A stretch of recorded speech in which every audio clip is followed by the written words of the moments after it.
Magandang araw po sa inyong lahat. Nadine, may sinuportahan. Liza, engrandeng bakasyon. Enrique, ipinakita ngayon.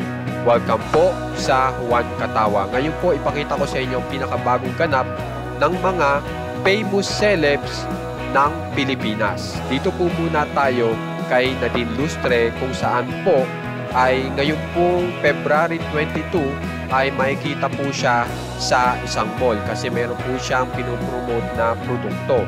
At ang isa pa pong balita po dito ay ito nga po, viral na po ito ang paglabas po ni Nadine Lustre ngayon kung saan ay meron po siyang sinusuportahan na politician na ipinakita niya na po kung sino yon. At yung pong politician na yon ay isa pong babae. So makikita niyo po yan, banda-banda riyan sa mga patalastas.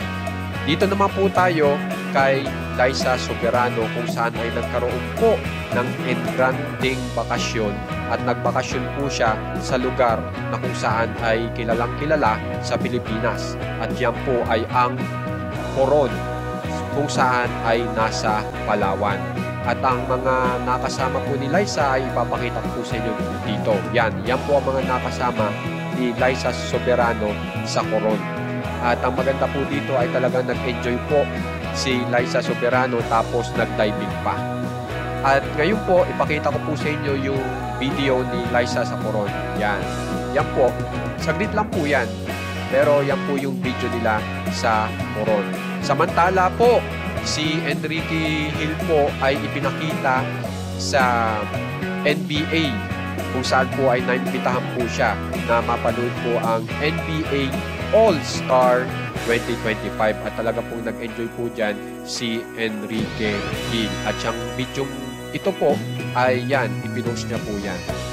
Kung makikita nyo yan, talagang nag-host din po siya dyan ng content para may promote ang NBA All-Star 2025. So guys, kung gusto nyo pong malaman ang pinakabagong ganap po sa mga famous celebs ng Pinas, alam nyo na pong gagawin. Subscribe lang po kayo sa ating channel na Juan Katawa.